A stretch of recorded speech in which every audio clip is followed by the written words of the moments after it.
Hola, buenas tardes. Yo soy Aldo Mesa, soy de Colombia, tengo 43 años, voy a cumplir 43 años ahora en octubre. Vivo con mi hijo que tiene ya 18 años y bueno, vine a España en el año 2002, en agosto del 2002, y vine a estudiar. Estudié técnico de sonido. Y bueno, como al año o así, conocí a la mamá de mi hijo, se quedó embarazada a los 6 meses o algo así, y la vida ya desde ese momento empezó digamos que a complicarse, aunque luego es una bendición tener a Dani, empezó a complicarse. Pero bueno, yo vengo de una familia muy, muy cristiana, muy católica, en donde íbamos todos los días a misa. Mi hermano mayor y yo hemos sido monaguillos. Yo más bien por obligación, porque me obligaban, digamos, un poco en mi casa. A mí aquello no me gustaba mucho. E incluso en aquel momento creo que me molestaba más la religión y la iglesia y todo eso que gustarme. Y bueno, siempre hemos estado en un ambiente bueno, con buenos valores. Mi padre es médico, mi madre es ama de casa, pero bueno, hemos vivido con una educación bastante bonita. Siempre en mi casa hemos dado mucho las gracias y hemos pedido por favor todo lo que teníamos que pedir. Y bueno, creo que eso al final, lo digo ahora porque al final esto fue lo que en cierto modo me ayudó a salvar mi vida. Pues yo me vine entonces en el 2002, después de haber terminado el bachillerato, después de haber querido estudiar medicina, después de haber querido ser ingeniero de sonido en Colombia, y no terminé nunca nada. Empecé, pero no terminé nunca nada. Y encontré la manera más cómoda de estudiar algo que me gustaba, que era sonido, y me vine a España a una escuela privada. Terminé todos los estudios, pero no presenté el examen final. Y bueno, al final nunca trabajé en eso demasiado. Y como os he dicho antes, pues como al año y medio o así de haber venido, conocí a la mamá de mi hijo, se quedó embarazada. Bueno, nos fuimos a vivir juntos rapidísimo. Todo empezó, ahora que lo veo, todo empezó bastante el tejado empecé la casa por el tejado en mi vida. Pero bueno, luego después de tantas situaciones complicadas, sin trabajo, tampoco podía trabajar aquí en España porque tenía documentación de estudiante, entonces no me dejaban trabajar más que 4 horas en lo que había estudiado, bueno, el rollo legal que hay. Y empecé a hacer trabajos de camarero, estaba 12 horas por 700 euros o algo así todos los días, y aquello era bastante agobiante y frustrante. Y bueno, en mi vida siempre ha pasado por mi cabeza, digamos que cómo han triunfado o cómo se han esmerado mis hermanos y han hecho lo que generalmente todo el mundo hace, ¿no? Aprovechar su juventud, estudiar, prepararse, o por lo menos el ideal que tenemos los padres para con los hijos. Y yo no lo hice, ¿no? Ellos se prepararon y bueno, su vida fue, digamos, en cierto punto rodando, y la mía siempre era pues como a trompicones, ¿no? Siempre todo era complicado, todo era sufrido. Aunque mi padre era médico, en Colombia no es igual que por aquí, ¿no? En Colombia un médico general no es que gana demasiado. Nosotros no hemos tenido nunca una situación, no somos ricos ni somos una familia acomodada, simplemente había un sueldo en casa y ya está, ¿no? Nos han dado una riqueza a mis padres muy buena, que ha sido la educación y la fe.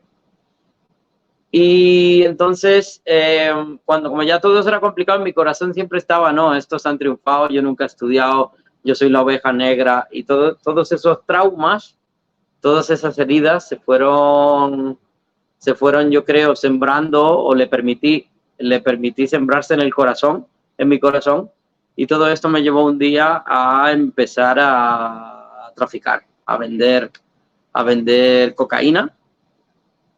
Entonces yo no consumía y me iba muy bien, vendía mucho y bueno, ya te vas metiendo en este mundo y al final un día la probé y bueno, a raíz de ahí empezaron ya problemas mucho más gordos.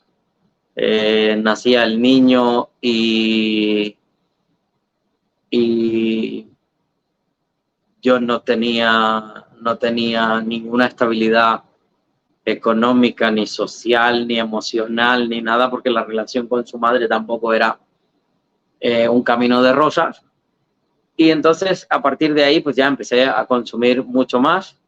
Me hicieron probar la cocaína fumada y bueno, entonces ya esto fue una puerta hacia lo más profundo. Porque luego al final eh, me acabé metido en millones de problemas, con mucha gente complicada, gente bastante peligrosa. Terminé consumiendo lo que es la cocaína fumada y la heroína también.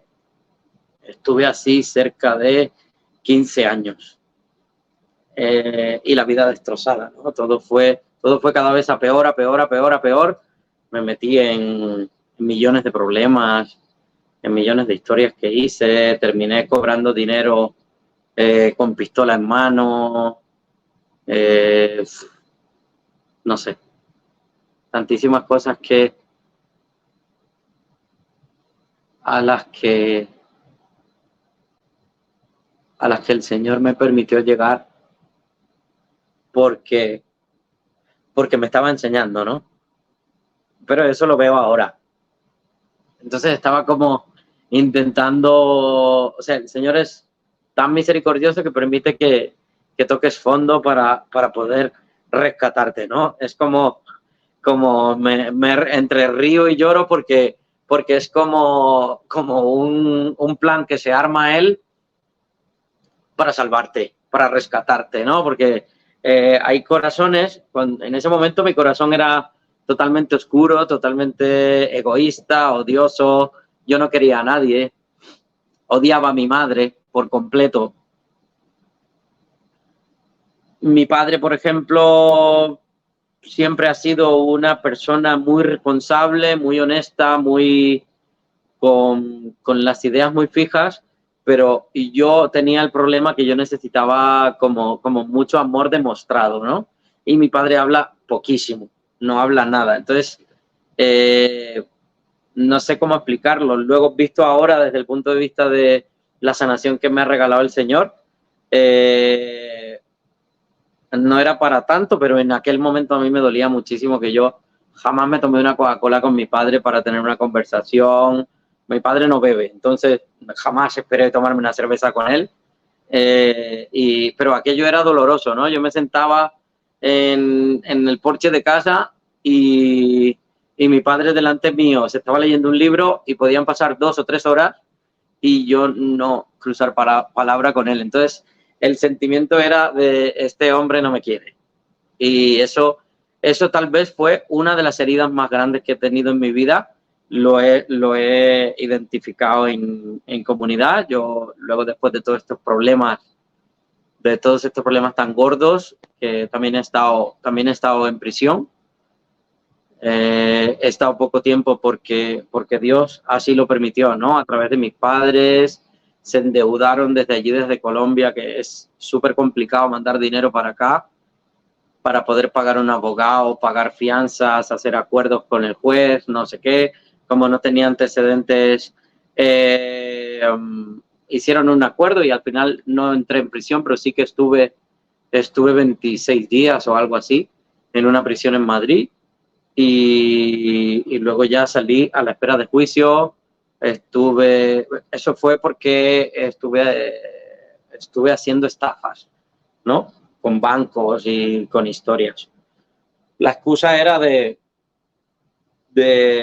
porque nacía mi niño, ¿no? Pero al final era una simple excusa. Alguien nace un niño y se pone a trabajar.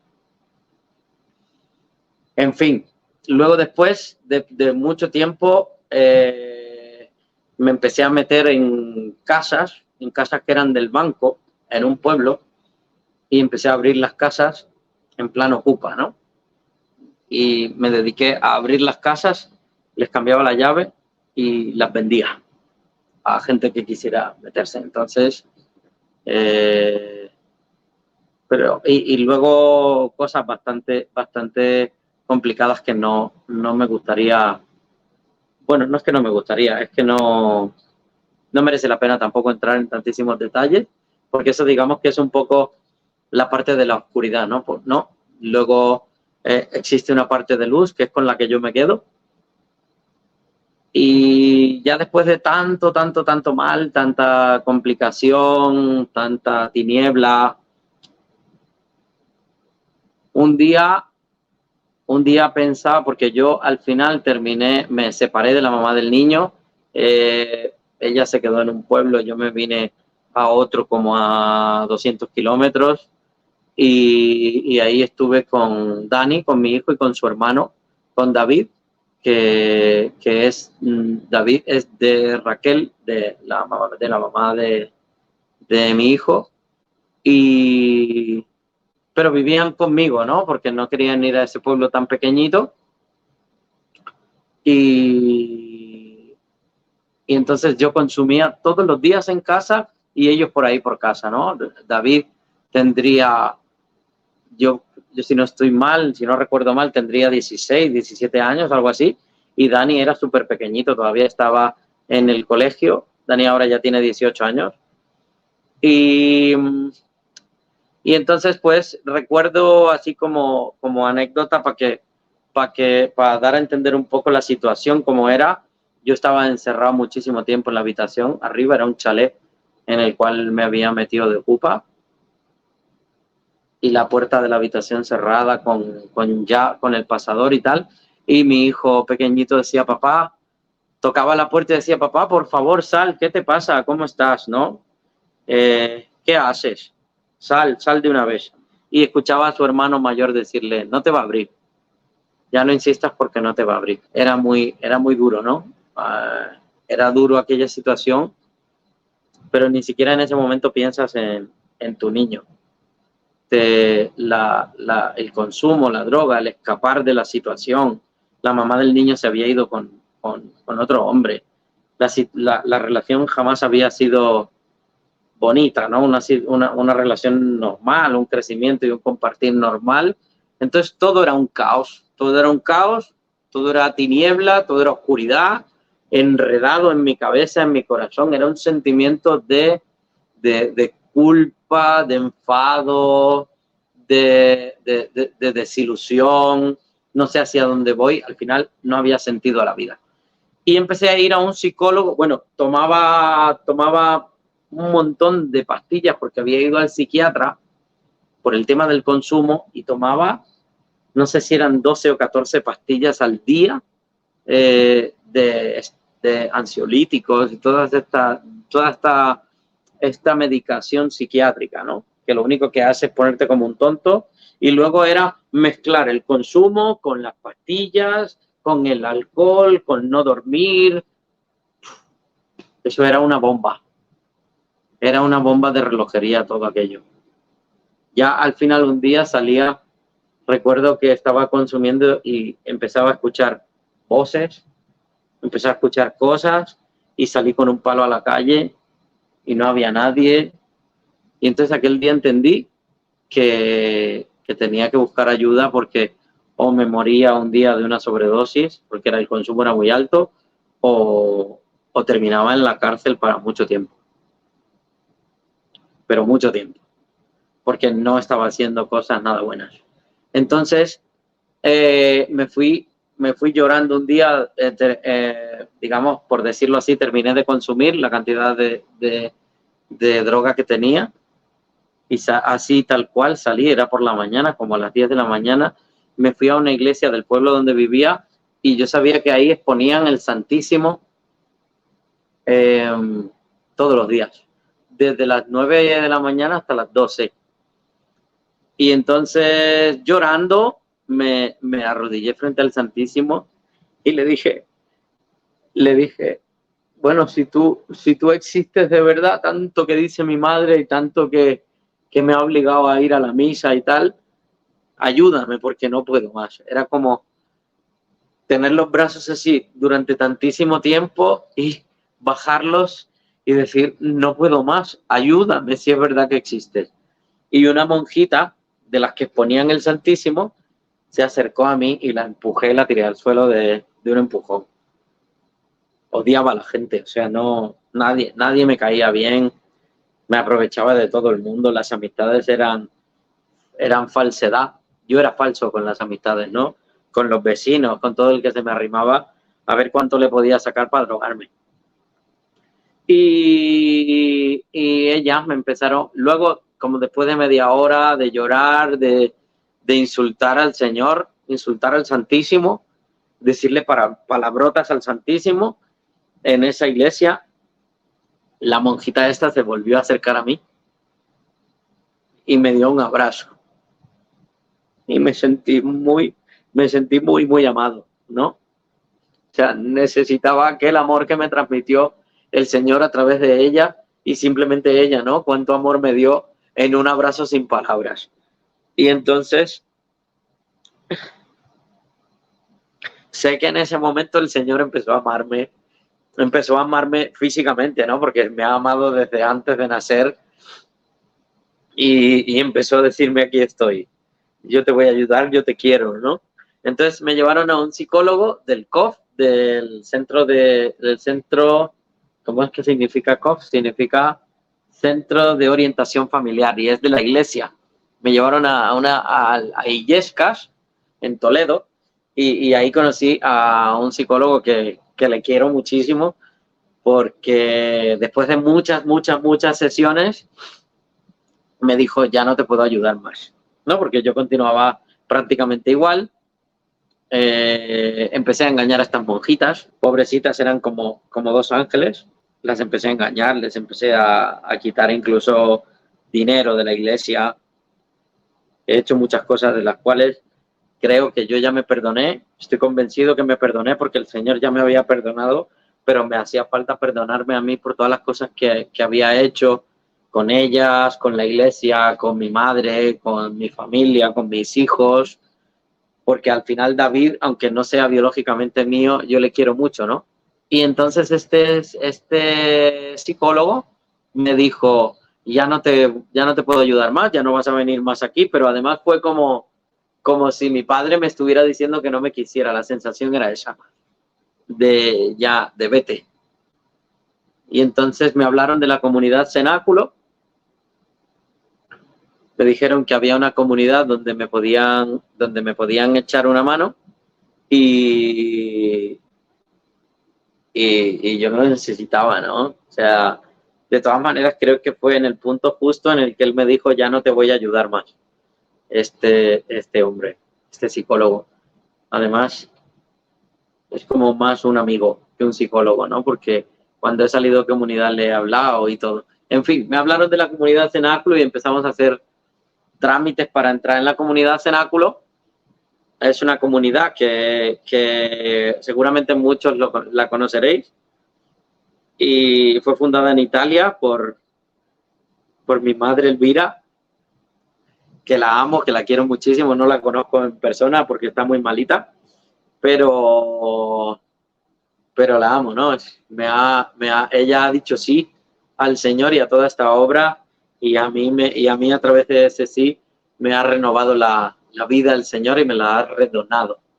Entonces, estuvimos mirando lo de la comunidad Cenáculo, fuimos allí a una entrevista para ver cómo era la comunidad Cenáculo, para ver cómo era todo aquello. Y había que estar, te proponían estar 3 años. Madre mía, 3 años en un sitio, levantándote a las 6 de la mañana, nada más levantarte, lavarte un poco la cara, los dientes y irte a la capilla de rodillas a rezar un rosario, el rosario de los gozosos. Era complicado, ¿no? Era complicado después de aquella vida aceptar todo esto y tener que estar ahí no te puedes comunicar por teléfono, tienes que escribirte por carta después de X tiempo. Aquello es un régimen, es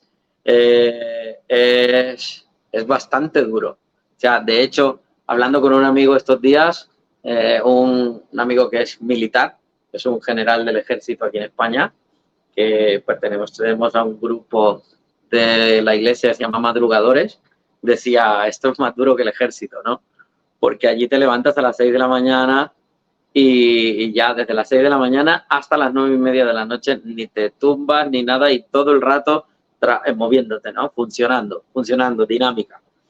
Entonces, para retomar cómo fue la entrada al cenáculo, fuimos allí, hicimos la entrevista, nos explicaron qué era el cenáculo, cómo había nacido, para qué era y todo lo que se hacía allí, ¿no?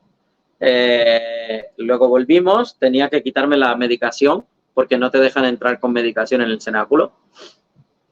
No es viable, ¿no? Una persona que está medicada, porque al final no está consciente del cambio, de la sanación y de todo lo que hace el Señor ahí a través de la comunidad. Entonces, me dijeron, vete a casa, te quitas las pastillas, vas al médico y le dices que te tienes que quitar las pastillas. Me quité las pastillas nada más salir del cenáculo y no se lo deseo a nadie porque ya no me tomé ni una pastilla más desde ese día hasta el día que entré y lo pasé fatal. O sea, era peor no tomarme la medicación psiquiátrica que estar una semana sin consumir droga. Y, o sea, jamás sentí eso con la abstinencia del consumo de drogas, que es como con las pastillas. Las pastillas fue horrible, ¿no? Es peor eso que todo es malo, ¿no? Pero es que engancha mucho más la medicación psiquiátrica, esta química, que incluso la propia droga. Entonces, incluso yo no aconsejo tomar esa medicación, sino intentar hacer cosas físicas y logísticas, ¿no? De moverse y de esto. Pero bueno, esa es mi experiencia personal. Yo tampoco soy ningún profesional de esto y creo que es más fácil así, pero bueno, es una cosa muy particular mía, que es lo que yo experimenté. Entonces me quité las pastillas y me dijeron, como que recuerdo que fue un 14 de mayo, que ya podía entrar. Yo entraba un lunes y el domingo reunía a las monjitas, a la mamá del niño, al niño, porque el mayor no quería saber nada de mí, David no quería saber nada de mí, ni me hablaba casi. Y les dije, yo no voy a ningún sitio, ¿no? Yo no me voy a encerrar en ningún sitio, ni por 6 meses, ni por un año, ni por 2, ni por 3. Y en ese momento se levantó mi hijo, Dani tenía 12 años, no tenía ni 13 años, se levantó de la mesa y pegó un golpe así en la mesa, en la sacristía de la iglesia y dijo, ese es el padre que yo siempre voy a tener, todo lo haces a media. Sus palabras fueron duras, ¿no? Porque me dijo, eres un padre de mierda, no, esto es lo que tengo, pues así tengo que apañarme el resto de la vida, me dijo mi niño. Dice que cuando llego de casa te pido la cena y me mandas a calentarme un paquete de salchichas al microondas y tú estás ahí en el sofá durmiendo la mona, ¿no? Y se fue corriendo de la sacristía y me fui detrás suyo y le cogí, le abracé y le dije, yo voy, no te preocupes. Es como en aquel momento...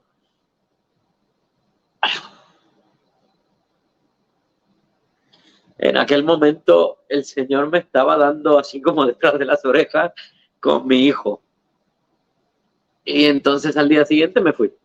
Cogí el AVE, me ayudaron desde Cáritas de Toledo con billetes para ir a la entrevista, los billetes para ir a la comunidad. Y al día siguiente estábamos en Atocha y me recogían en Tarragona.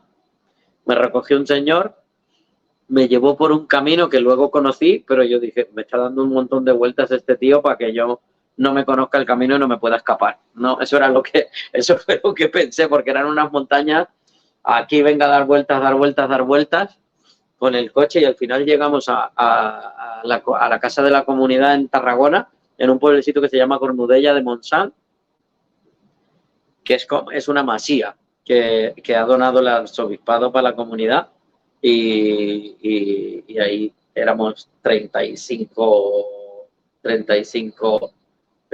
hermanos queriéndonos mucho, ¿no? Y cuando llegué, allí todo el mundo se abrazaba, allí todo el mundo se daba abrazos, éramos todos tíos y venga a abrazarse y venga a abrazarse y te ponen un ángel custodio, nada más llegar, un chico que te hace de ángel custodio y te acompaña a todos los sitios y te transmite la comunidad. Y yo le decía, no me abraces tanto, no me abraces tanto. Si a ti te gustan los hombres, a mí no. A mí no me abraces tanto. Esa era esa, ¿no? Y cuando llegué me pusieron en el huerto a trabajar y yo utilizaba el asadón, lo utilizaba de bastón porque ni me movía, ni hacía un surco, ni trabajaba, ni nada. Y este chico también, que tengo muy buenos recuerdos suyos, le quiero muchísimo, se casó hace poco, salió ya también de comunidad y está en Lourdes, se llama Miguel Ángel y bueno, es un gran amigo, es un hermano, me cuidó, me amó ese mes y me transmitió muy bien la comunidad.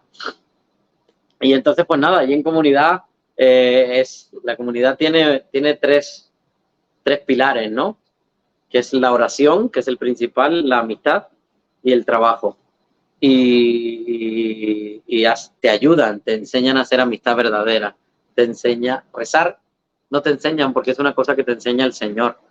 Tú cada día haces 3 rosarios, haces la coronilla de la Divina Misericordia, hacemos adoración los sábados a las 2 de la mañana, 1 hora de rodillas y rezamos por las personas que se están divirtiendo de una manera equivocada a esa hora para que el Señor los cuide, los proteja.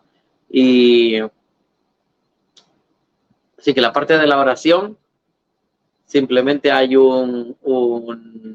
digamos que un programa diario y porque el resto se encarga el Señor, ¿no? Yo llegué allí después de pensar que Dios era toda una farsa, que mi mamá me lo había inculcado, que en mi casa se hablaba mucho de Dios, pero mira cómo estaba yo.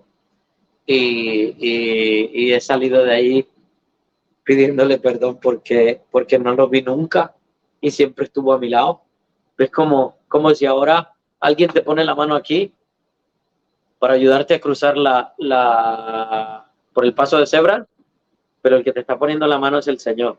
Pues así, después de entender a Dios, así es la relación que siento con el Señor. Como si Él hubiera estado siempre con su mano aquí y me hubiera ayudado a caminar por todo ese valle de oscuridad, de tiniebla.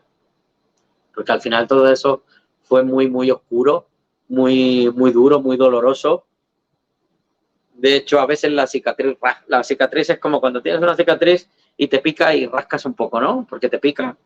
Pues ahí eso se genera en el corazón, en el alma. Se generan heridas que a veces te pica y hay que luchar, ¿no? Pero hay que luchar con el Señor. Así que bueno, estuve allí 2 años y 7 meses, casi 3 años. Salí el 24 de diciembre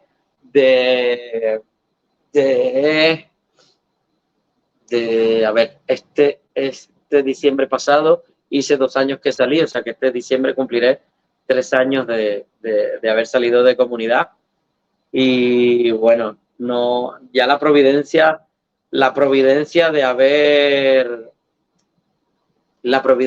vivido al Señor desde un punto de vista concreto,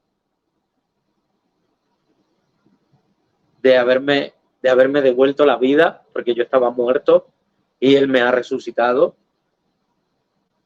Después de esa experiencia, el Señor no se conforma con volver a darte la vida, sino que te empieza a dar de todo, ¿no? En casa nos faltaba comida, en casa nos faltaba ropa, en comunidad. Yo aquí fuera trabajando no tengo tanta ropa tan buena como la he tenido en comunidad. Y todo gratis, todo lo donaba la gente, de repente llegaban cosas, nos poníamos a rezar porque no había leche, llegaba un palé de leche. Y era una cosa que lo flipábamos, ¿no? Pero ya después de cierto tiempo te acostumbras a ello y te ríes, lo agradeces y continúas con tu camino comunitario. Hay momentos muy, muy duros en comunidad en los que te quieres ir. Yo, de hecho, los primeros 6 meses estuve semana a semana diciendo, esta semana me voy, esta semana me voy, esta semana me voy. Luego te metes un montón de máscaras, ¿no? Porque, ¿cómo te encuentras? Sí, me encuentro bien cuando haces tarea de revisión de vida, porque te reúnes cada X tiempo y comentas un poco cómo te encuentras en la oración, en la amistad, en el trabajo. Te pones una máscara y dices, pues como siempre, ¿no? Como siempre lo has hecho en la vida, como siempre has intentado decirle a tus hijos que estabas bien cuando eras un drogadicto y un mal padre y no les querías, sino que siempre estabas mirando tu ombligo. Pues igual, ahí en comunidad también tienes una esencia un poco dolida y herida y entonces te suceden estas cosas, solo que aprendes, ¿no? El propio proceso comunitario te enseña a quitarte, a ir quitándote máscaras, a ir siendo más verdadero. De hecho, cuando hablo de la amistad, de que es un pilar de la comunidad, ahí se vive la amistad verdadera, allí no aprendemos la amistad verdadera. Y allí no hay médicos, no hay psicólogos, no hay nadie. Nosotros mismos nos transmitimos la comunidad, la gente que tiene más tiempo de comunidad se la transmite a los nuevos y así sucesivamente, ¿no? Van saliendo unos, van entrando otros, van haciendo camino comunitario y se va transmitiendo. La comunidad es muy de transmitir incluso las tareas. Si tú estás en el huerto y llevas 6 meses en el huerto, cuando llega alguien más y hacen a alguien responsable del huerto, el que estaba antes le transmite a ese y así sucesivamente con todo.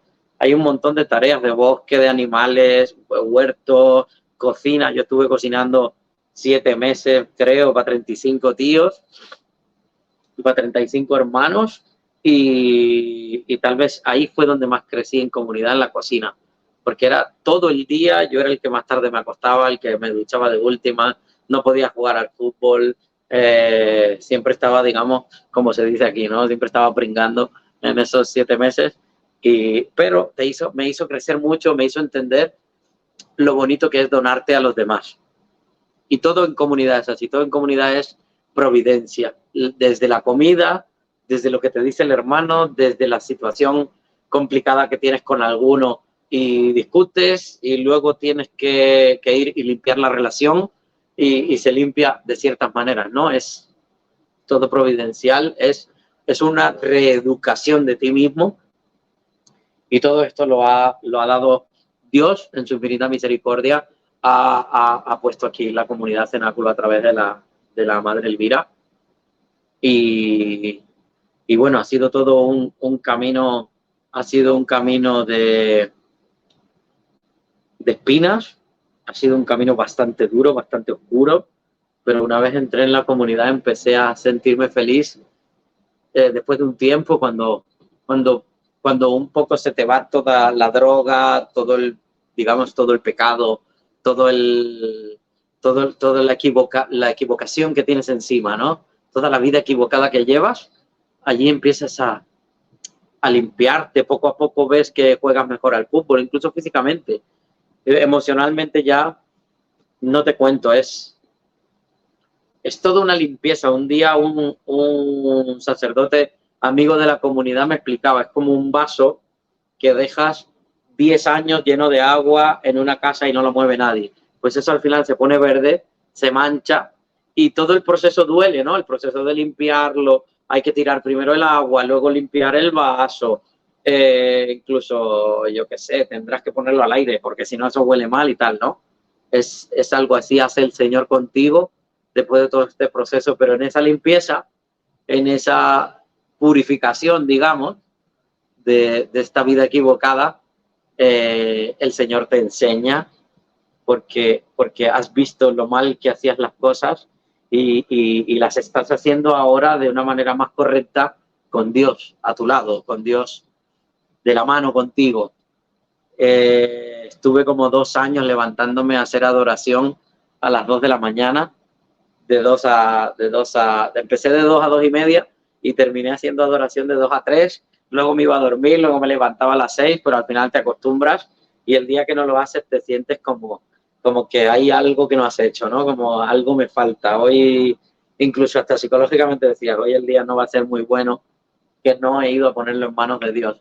Te llegas a entrar incluso en esa tónica, en en esa dirección. Llegas a entrar en esa vía y ya te hace falta Dios. Luego salí de comunidad y Dios no terminaba, ¿no? Dios no paraba de ser providente, de ser providencial.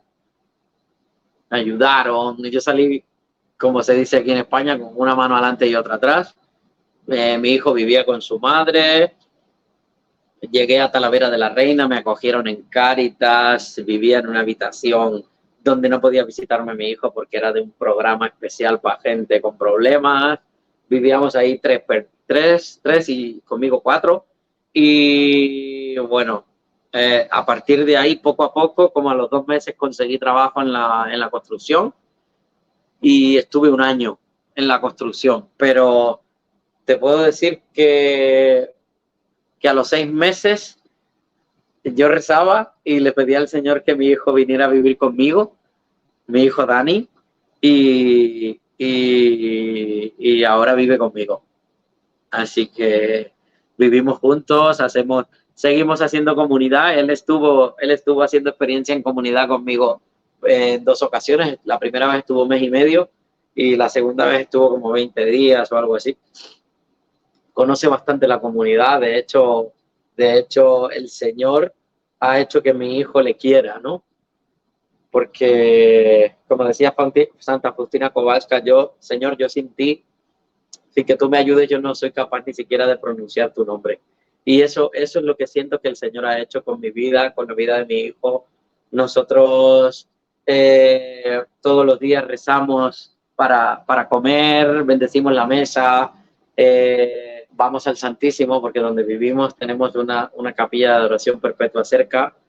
Intentamos ir todos los días. Lo que pasa es que con el trabajo y las cosas, aquí no es tan fácil, ¿no? Aquí es un poco más complicado aquí fuera. Te distraes más, hay más cosas que hacer, el trabajo, las obligaciones, tal. Y luego al final, por pereza o por cansancio, el Señor se sigue quedando en un segundo plano en varias ocasiones. Entonces, bueno, es una lucha diaria ir al Santísimo, ir aunque sea 15 minutos. Yo iba 1 hora en comunidad, de 2 a 3 de la madrugada, me despertaba, me ponía una alarma y ahora hay veces que me cuesta o se me complica o se me olvida o qué vergüenza, ¿no? Decirle esto al Señor, Señor, se me ha olvidado venir a verte cuando me ha regalado el tesoro más lindo que es volver a vivir. Pero bueno, somos así, también tengo que aceptarme, también tengo que ver mis pobrezas y voy, ¿no? Vamos, nos estamos allí 15 minutos cada vez que podemos. En semana vamos 2 o 3 veces. Yo el rosario, estuve como 1 año haciendo los 3 rosarios aquí fuera al día, ahora solo hago 1, pero ahí voy, ¿no? En esa lucha del mundo, intentando no separarme del Señor. Yo toco la guitarra y canto y el Señor me regala canciones y bueno, colaboro en una iglesia, intento cantar la misa todos los domingos que puedo. Ahora estoy trabajando de taxista en Madrid y la vida va bastante mejor. Nos hemos venido de Talavera de la Reina, nos hemos venido a Madrid. Ya vivimos en una casa para nosotros solos, ya no compartimos habitación desde febrero y el Señor no para de sorprendernos cada día, ¿no? Mi hijo ha empezado a trabajar, está súper contento, se ha formado para lo que le gusta hacer, está trabajando, ha empezado ya a cobrar su primer sueldo, está súper contento, quiere diezmar y es que esto es muy, muy bonito, ¿no? Es una historia de amor perfecta, perfecta dentro de la imperfección del mundo, dentro de la imperfección de mi corazón, dentro de mi pecado. El Señor escribe recto en líneas torcidas, ¿no? Yo no sé explicar, no sé decir más, solo sé que Dios me ama muchísimo, como a cada uno de nosotros, que tiene un plan para nosotros, que tiene una cosa organizada y es simplemente abrir el corazón, lanzarte así como de bruces al sol decía Gabriel García Márquez en un libro, y el Señor te está esperando con las manos abiertas y para quererte, amarte, mimarte, solo hay que dejarse, ¿no?